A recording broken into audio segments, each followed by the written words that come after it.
Well, joining me now, member of the RNC Rules Committee, chairman of the Republican National Lawyers Association, former senior advisor to Newt Gingrich in his presidential campaign in 2012, Randy Evans. Randy, good to have you with us tonight. And Great America PAC strategist, former Reagan White House political director, veteran of 10 presidential campaigns, and he's just getting started, folks. Ed Rollins, good to have you both. Nice to be with you.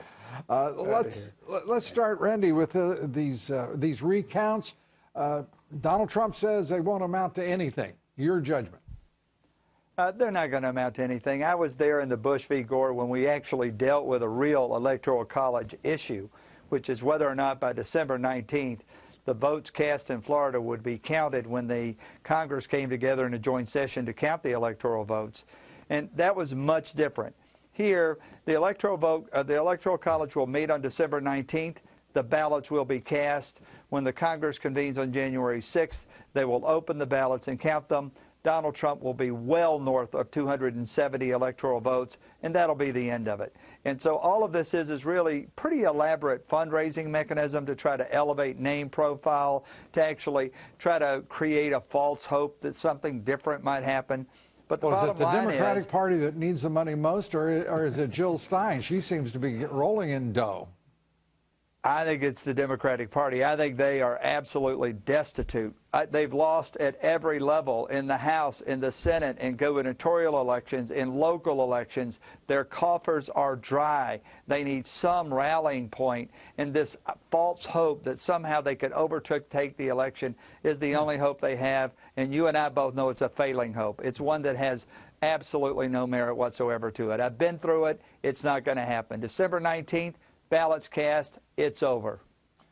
And I presume you agree? I totally will. He's the expert. I obviously always respect. I hate it when you guys start deferring to each other because you're both so doggone smart and know so much. In this particular case, there's not going to be a 1,000-vote differential today if you did all 3 states. I mean, it's just not going to happen. This is all done, and why they're doing this is foolish. It makes her look very petty. It makes her people look like sore losers, and I think to a certain extent they are. Well, and I think it's an abdication of really her role in going forward in the Democratic Party. Really, now the Democrats have to search for a new standard bearer. And it can't be Barack Obama because he's forfeited that by the way he's conducted himself since the election. And now Hillary Clinton is literally forfeiting that right because she's unwilling to live by How about for the past 8 years, for crying out loud? No, I agree. But even then, he could have left as a president who said, I'm going to follow the standard of George Bush, and I'm going to be bigger than the process. He chose not to do that. Yeah. And Ed, Barack Obama, the standard bearer, this has to be, for the Democrats, a generational year, 2017, in which they turn to new leadership, perhaps earlier than that in the House. The problem is they don't have any new leadership, and I think to a certain extent the old leadership stayed around too long, and Obama was an absolute miserable failure for 8 years. So my sense is you can put a hat and pull hats names out of the hat and find the next leader. So enough with Democrats. Let's turn to the transition team. And what you make of Kellyanne Conway's comments about Mitt Romney, what you make of the president-elect inviting Governor Romney to dinner. First you, Randy. Well, I'll join with Speaker Newt Gingrich and think it's a horrible mistake. Just think about the optics. You go to the New York Times and you say, if you say untrue, mean-spirited things about me, there will be consequences. And then you turn to somebody who did that and say, the consequence is you may get to be the State Department secretary.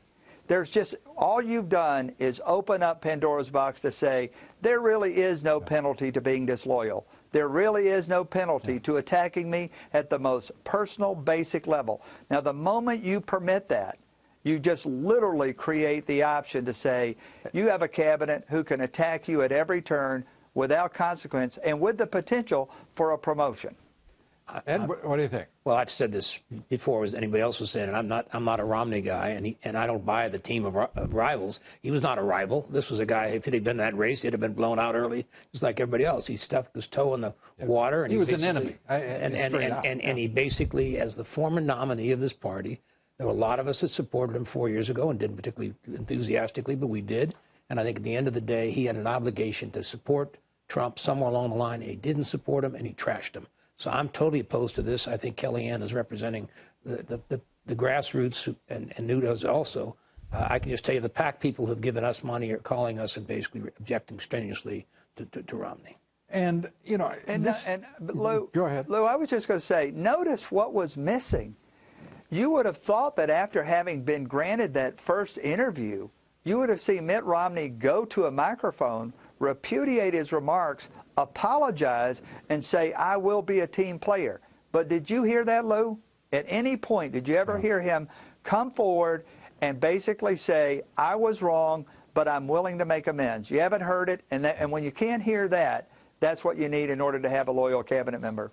Well, I'll confess my expectations of the governor are so reduced and so low that I would not have had the same anticipation as you. It's tempting to construct this as Donald Trump was something of a twofer. He gets to play Governor Romney. He gets to play the national media, principally left-wing in all cases. And that sort of tickles me to think about it. Well, he also gets to show off some extraordinary people. I think one of the great things about this is he's highlighted some outstanding military leaders. They're 3 4-star generals.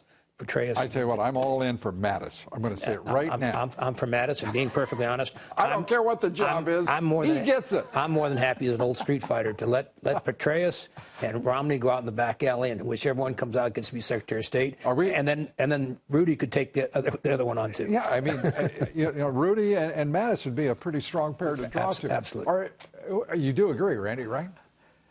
I do, and I think it does tell you a little bit about how quickly things pivot here. Well, just look at what happened with the passing of Fidel Castro. Barack Obama speaks for the past. You know what? I love the fact the President-elect of the United States said of a communist. By the way, how many people even say communist when they talk about him? I do. A communist damn dictator is dead. And with that, I have to wrap it up. Randy, thanks for being with us. Good to see you. Thank you. Ed Rollins, thank you. Appreciate it, as always.